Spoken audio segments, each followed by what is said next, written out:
This is the third annual Men's Leadership Conference at the Manchester Memorial Hospital. We gotta thank some people for putting this on. You guys are not in that chair by yourself. There's organizations that think highly of you, that think the world of you, that want to see you succeed in life.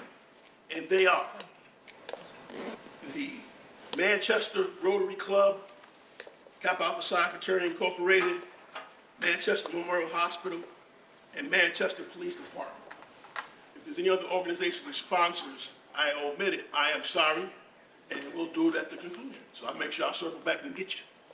But these organizations care about you folks, all right? These people, and you see them around the room, you see them outside, so they're one of the ones that started off feeding you, okay? Feeding is not free. Someone had to pay for that.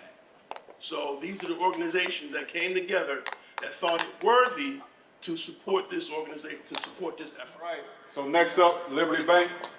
Our fraternity brother Steve Taylor, we consider a legacy. His father's a Kappa. 2001, initiated in what chapter? Alpha Epsilon chapter, Johnson C. Smith University. Okay, down south in North Carolina. Anybody ever heard of Johnson C. Smith? HBCU, correct. So Steve is going to, Mr. Taylor is going to go over financing and banking. He's a commercial lender with Liberty Bank. Been at Liberty about 2 years? 2 years now, yeah. So pay attention. This is an interactive session here. He's going to show you how to get on your phone and what you need to do in order to pay attention and keep up with it. So I turn it over to Brother Taylor.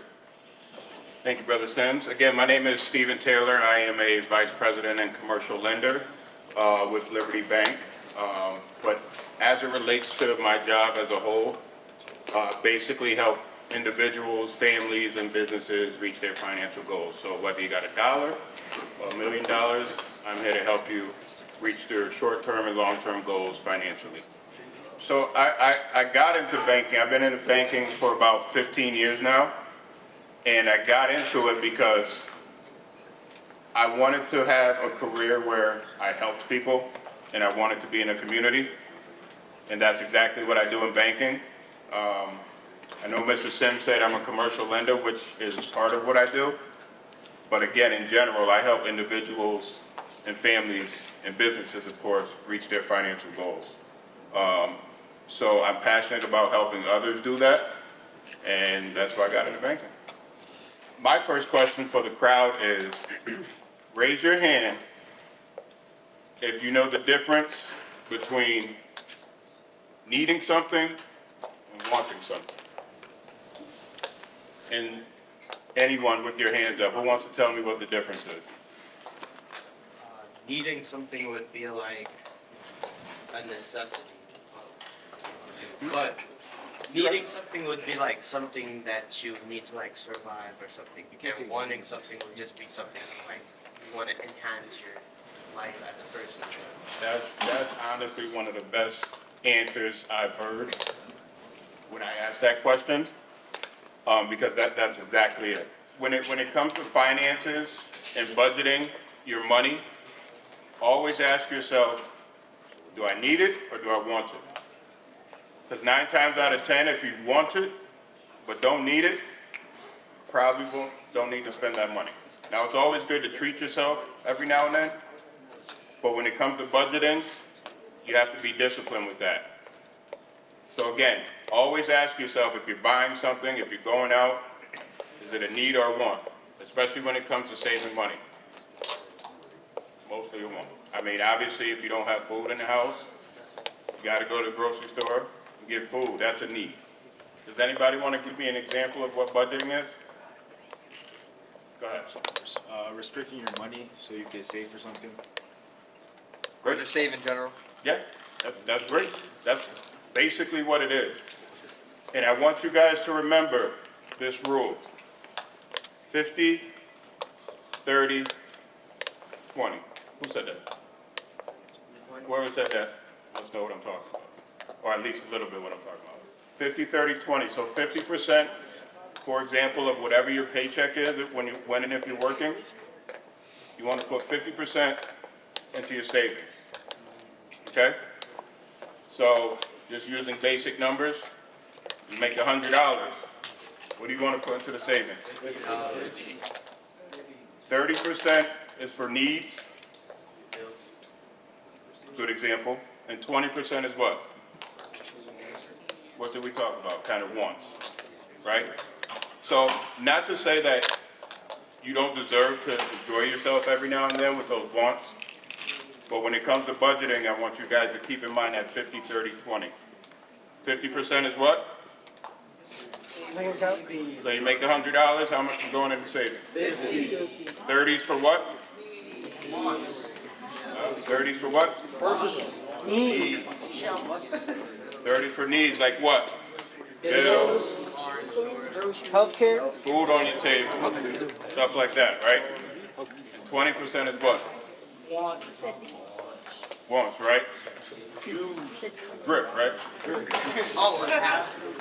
I know Kurt's So just keep in mind that 50, 30, 20 when you're budgeting, because again, it starts now.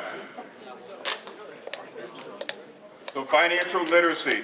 So one of the things that I want you guys to get out of today is to understand basic financial concepts, which we already started talking about, the needs versus wants, and the 50, 30, 20 rule, okay? Developing good budgeting habits, right? Being disciplined with that 50, 30, 20, and those needs versus wants. And then feeling confident in making informed financial decisions. And again, going back to the basics of budgeting and needs versus wants. So who can tell me a little bit about credit? You have to pay it back. Who said that? That's exactly right. Nothing funny about that. That's the truth. Okay? Credit is simply the ability to borrow money with the understanding that you're going to repay it. Right? So if you're purchasing a house, what are you going to get for your house? A mortgage, right? That's a form of issuing credit, and you have to pay your mortgage monthly for the money that you borrowed to purchase your house, right? What are other examples of credit? Credit card. Credit score. If you finance a car, yep. Those are all good examples. But again, it's the ability to borrow money with the understanding that you're going to pay it back. Why? Because a positive credit record lets you reach your goals, like I mentioned. It lowers your cost for borrowing money, and it reduces barriers to housing and employment. So for example, if you have a great credit score, when and if you qualify for a loan, you're going to get a better interest rate than someone who may qualify with a lower credit score. Does that make sense? Good. So who can tell me what a credit report is? Credit report. It's a record, and it's usually based on your social security number, which is how they look it up and pull credit.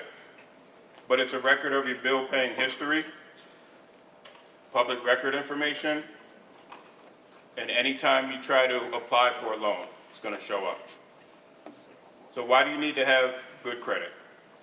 Your credit report pretty much says whether or not banks or other institutions for lending are comfortable giving you the money for what you need. Again, whether it's a house, a car, or anything like that.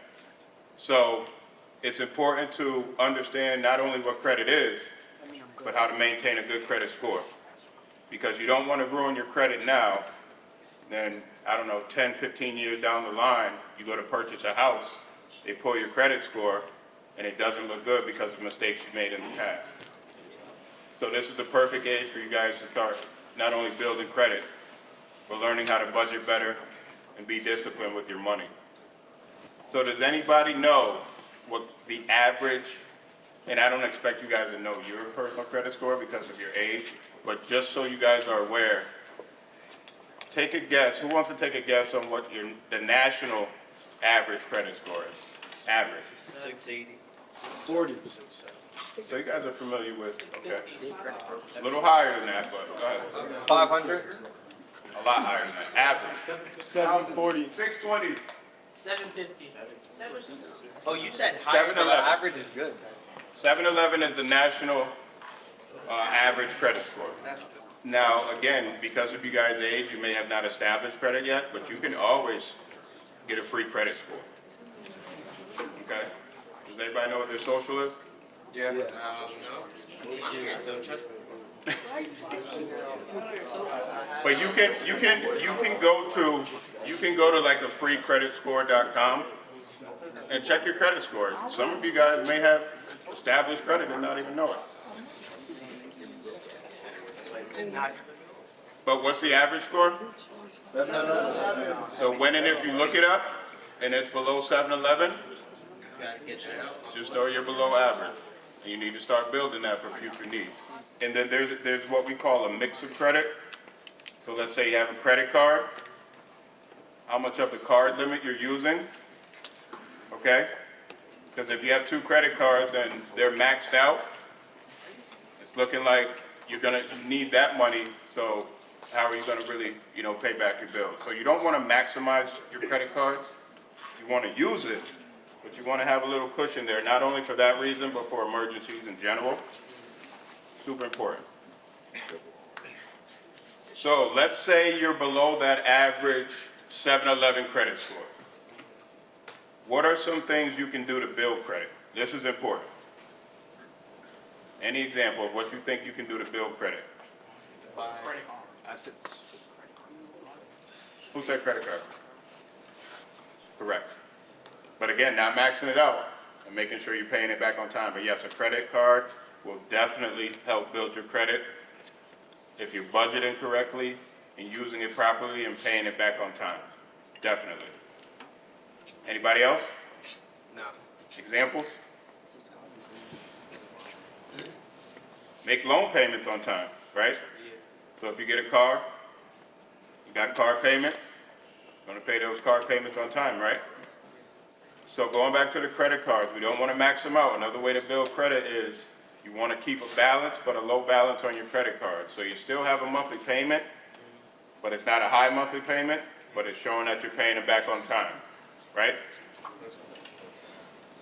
Like kind of what I just mentioned, keeping a low balance, so you want to avoid getting close to your credit card limit, and again, maxing it out. You don't want to do that. And what I've noticed in banking, and this is why I recommend even at your age to pull a credit report, because sometimes there's errors on your report that you did nothing wrong, and it's showing up for no reason. And you can get that stuff removed if it's something that you didn't directly do.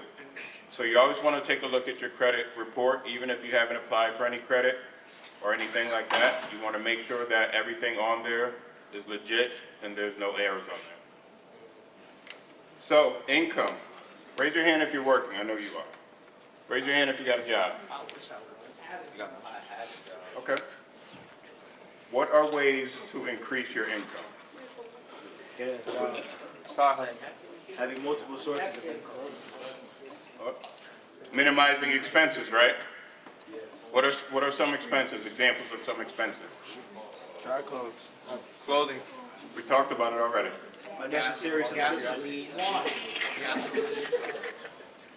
Yeah, gas for your car. So using that example, how can you minimize gas for your car? Because that is an expense. So if you're, in this example, if you're spending a lot of money on gas, are you just driving around to drive around, or, you know what I mean? Is there a shorter way maybe you can go? But using that example, that's a great way to minimize expenses. And if you're minimizing expenses, what are you doing to your income? Boosting it. Increasing it. Correct.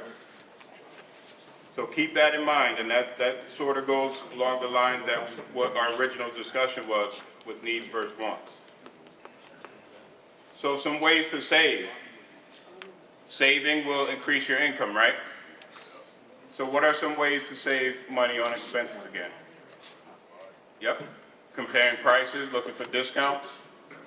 right? Using less water.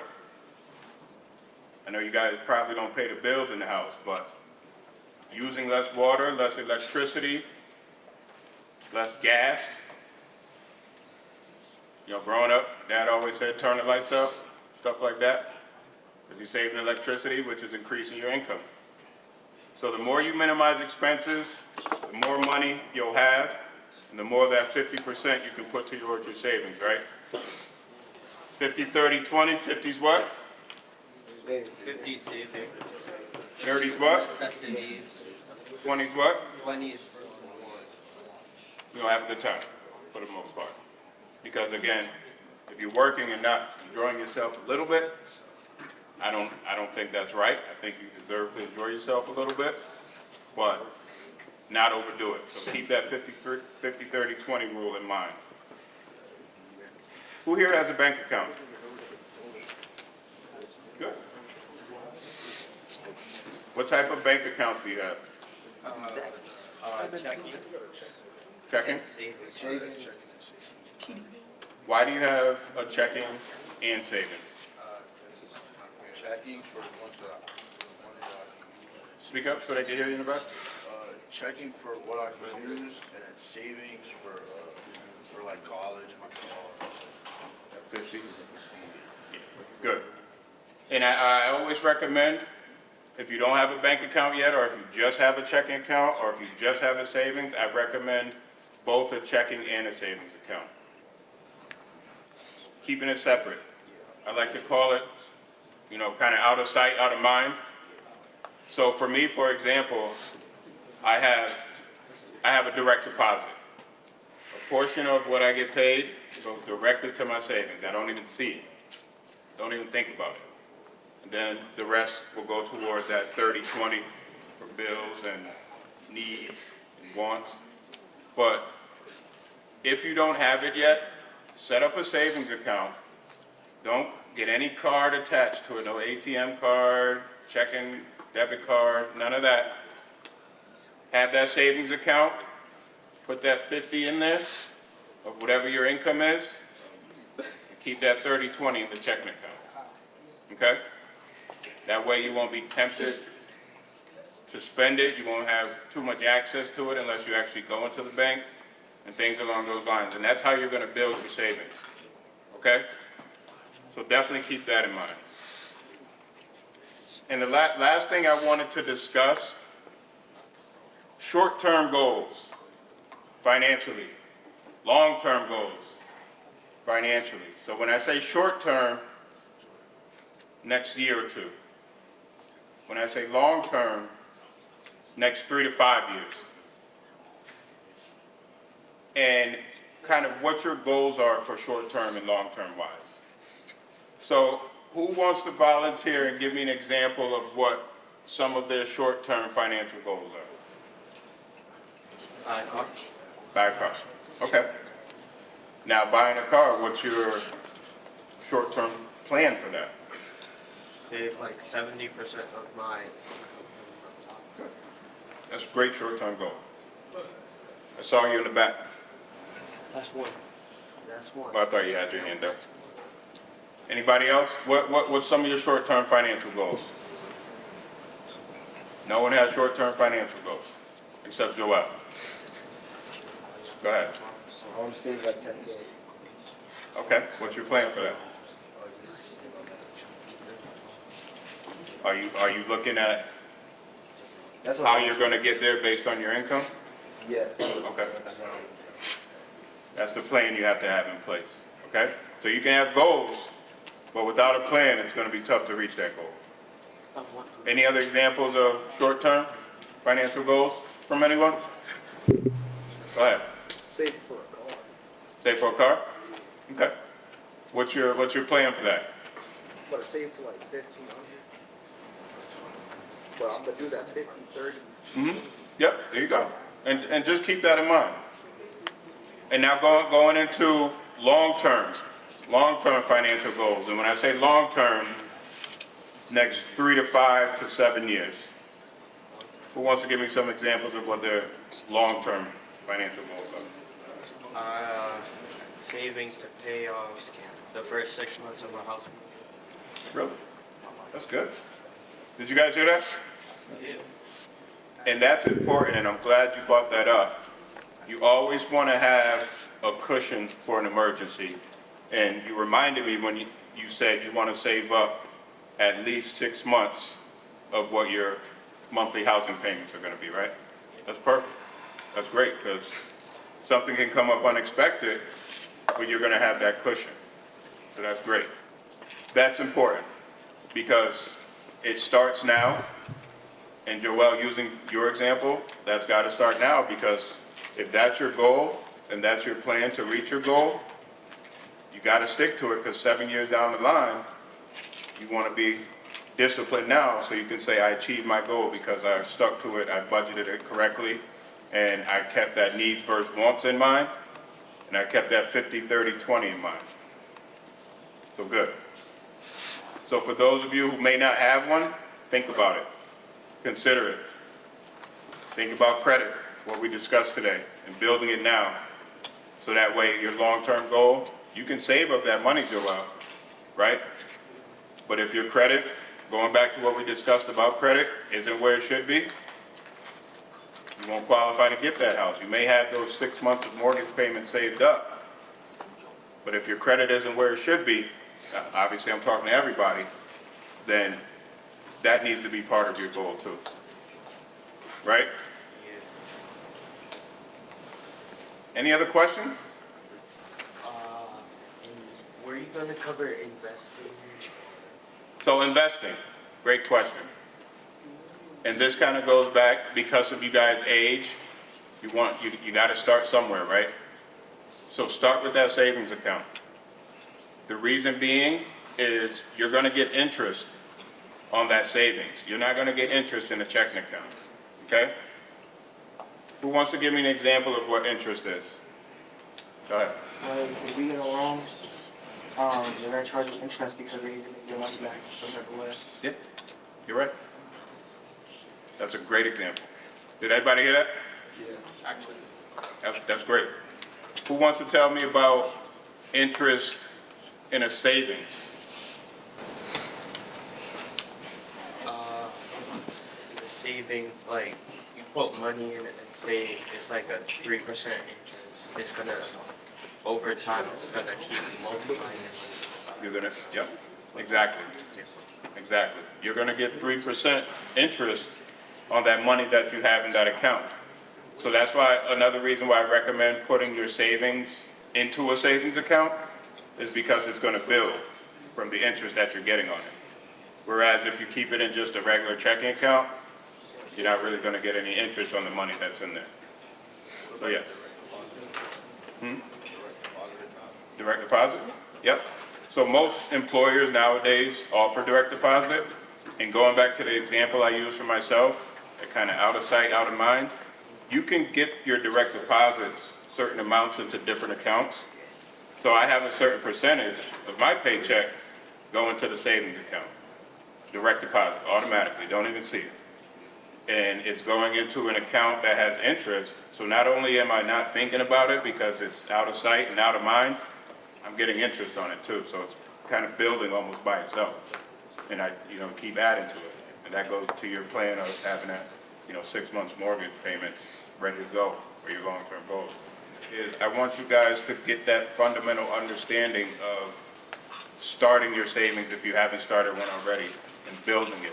Because when it comes to investment specifically, although having a savings account and starting it with getting interest on it is considered investing, but then when you get into stocks and bonds and money markets and certificates of deposits, where we call them CDs, I won't get into too much specifics on that because you got to start to increase your savings first before you start getting into those other products and services when it comes to investing.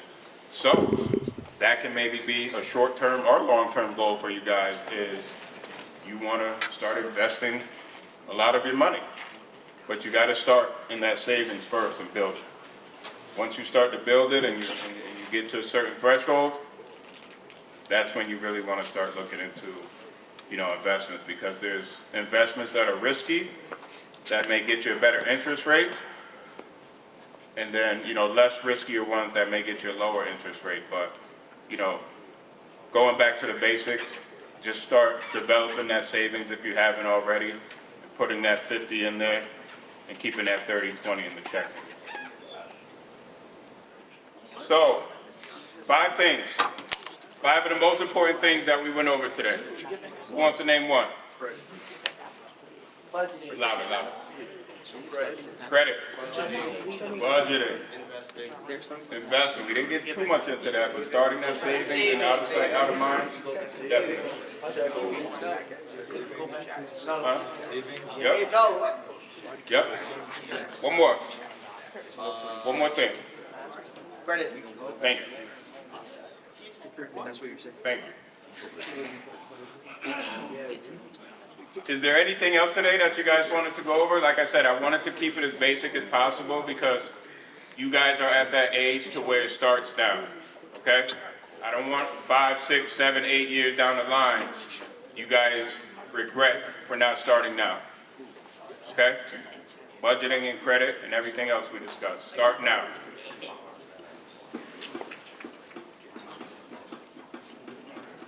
Guys, thanks for your time today. I appreciate it.